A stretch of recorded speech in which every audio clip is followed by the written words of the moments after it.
So I got a Troy-Bilt TB525CS, and this is a 4-cycle engine.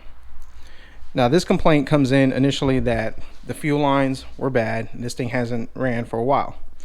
So pretty much I took out the carburetor, cleaned, rebuilt the carburetor, which we know that's fine, put new fuel lines in the fuel filter, and this thing was starting and it was running. But the issue with it was that after running, it would idle fine, it would start with no issues, but when you would give it throttle, it would just bog out and turn off. Regardless of how long you left it running, whether it was warmed up or not, it still did the same symptoms.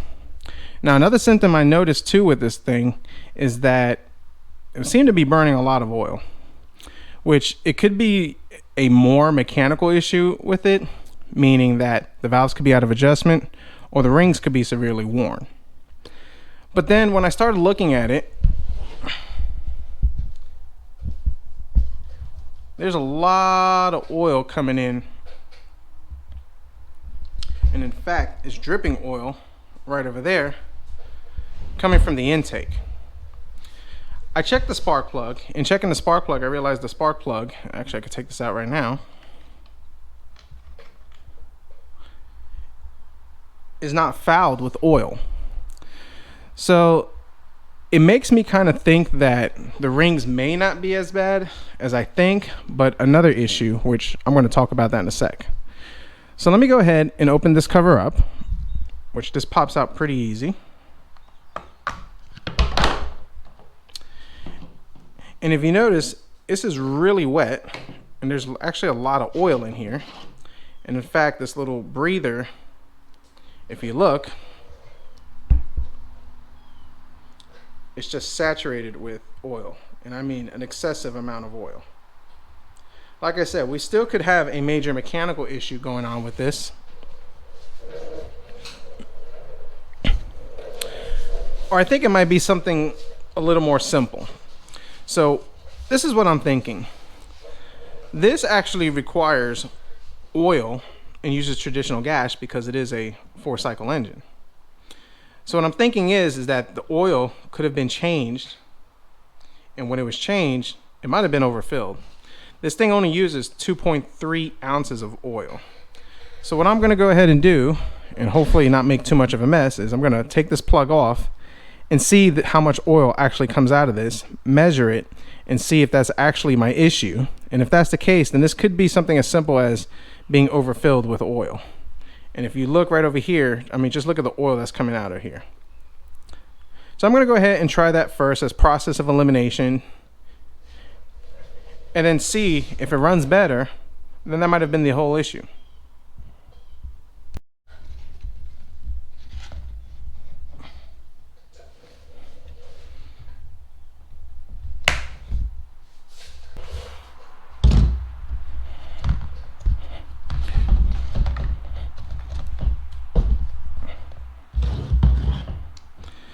Pretty tight, so let's see if we could break this loose.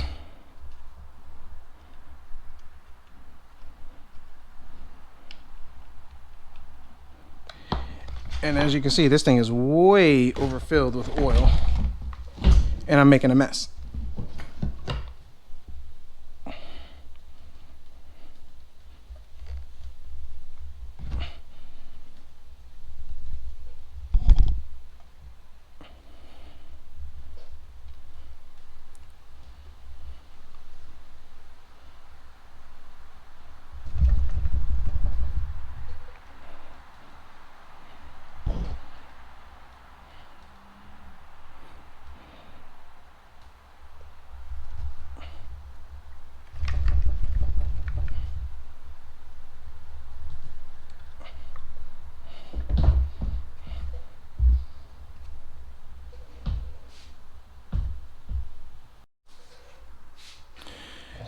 So let's see how much oil came out of this.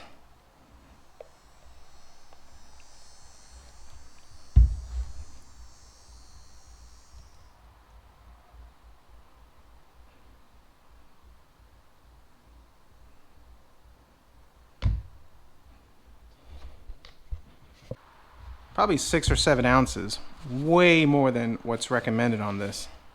So that could probably definitely be the problem that we're having with this, because oil is just pouring out.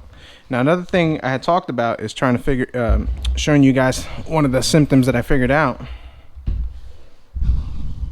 If you look right over here, this is actually the breather for the crank. And when this thing was running, it was just pouring, I mean, excessive amounts of oil out of here. And then just oil would just leak out. And considering that I'm probably at least 7, if not what I lost spilling all over the place, maybe 8. So I'm way over on that. So looking online, it says 2.3 ounces to 3 ounces. So what I'm going to do is I'm going to give it 2.5 ounces of oil, start it up, and see how it works. So my measuring cup is not the most accurate, well, in the sense that it only goes up to 4 ounces. So I'm thinking if I do half of that, put at the half mark, that should put me between 2 and 3 ounces, and I should be good. So I'm going to start with a little less, see how this thing runs. If it runs better, then I will actually get something a little more accurate and measure it properly and fill it up. This uses SAE 30 oil, 30 weight, 4-cycle oil. So let's go ahead and see if we could measure this the best way we can.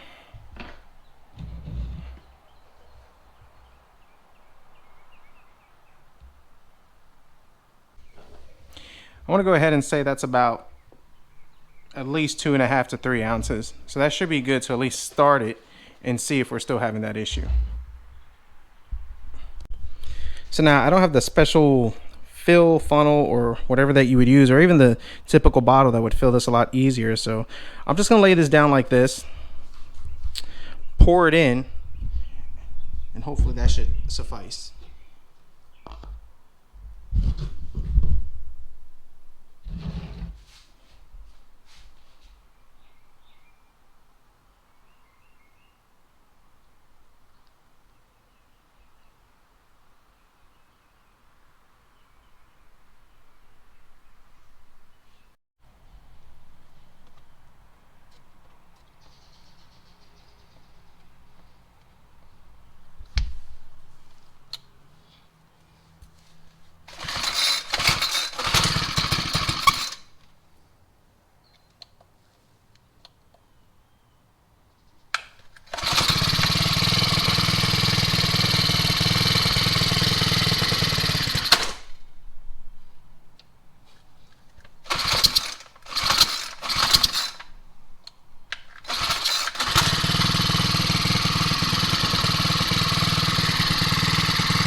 All right, so it's a little better, but we're not there yet. So maybe it's not much better.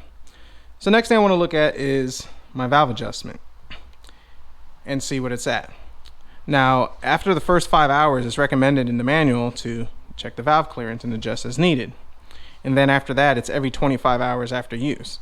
Well, I could assure you that this is probably one of the most neglected items that people just don't do. And it's only because just of lack of knowledge and just lack of experience. So I'm going to pop this open, which this is probably a flat or maybe a T25. We can use the flat. I'm going to pop this open and let's see what this valves look like. Now I already went ahead and took out the piston, and it has been a couple of hours since I don't want to do this with a hot engine. You never want to do this with a hot engine, but it's actually been a couple of hours. So now let's pop this open and let's see what our valve adjustment is. And we're going to have to set this to top dead center on the compression stroke.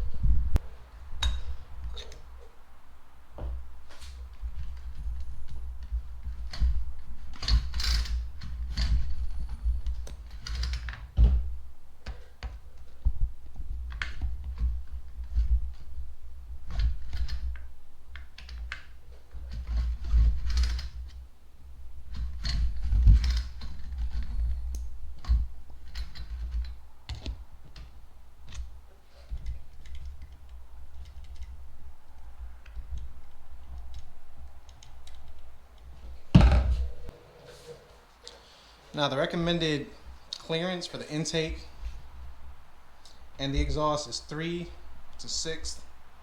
So we're going to use 5. And we're going to see if we have drag.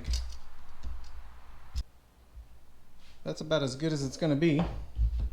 Well, that's about what the specs call for. It's still within spec because you have up until 6 and we were at 5, so not sure if that'll make much of a difference, but at least we could try to rule that out. Let me put this back together, start it up, and see if it runs any better. Alright, so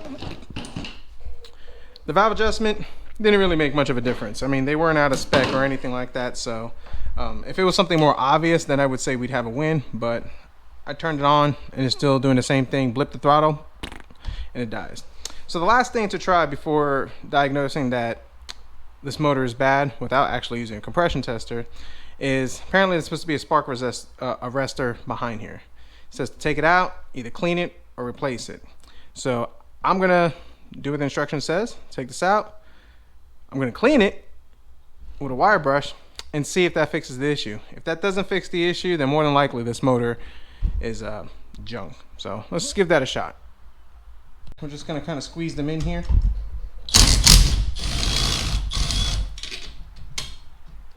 The same thing on this bottom one.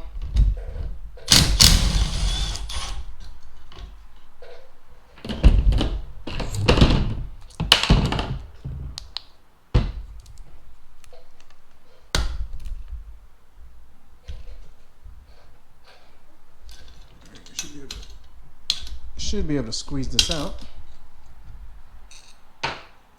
So our T20, our T20, T25 screws, diverter, and then the spark arrestor screen. Yeah, so that's got to be it. So it says clean the spark arrestor screen with a wire brush or replace it. Reinstall the spark arrestor screen, spark arrestor cover, and screws. So I was hoping to see something more to it, but I think honestly, if I'm honest with you, this actually looks fine. But I'm gonna go ahead and clean it off, just to at least say that we did it.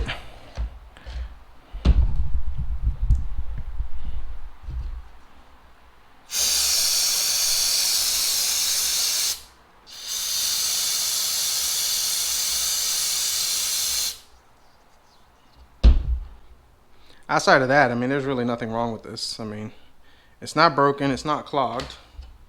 I'm gonna clean this off. This right over here looks perfectly fine. We're just gonna clean this and see. I mean, I'm not expecting much considering there's nothing obviously wrong with this, but at least I can say I did my due diligence, to say the least.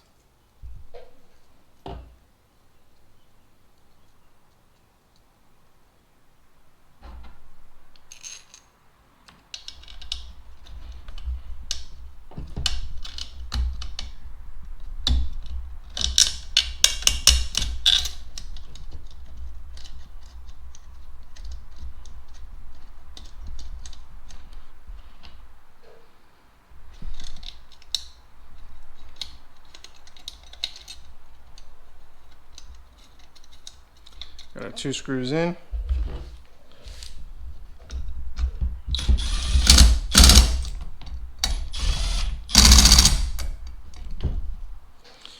All right, let's put this thing back together, and if it does the same thing, then I could probably conclusively say that this motor is bad, and I'll talk about my findings.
I think I'm going to title the name of this video, "You Can't Save Them All."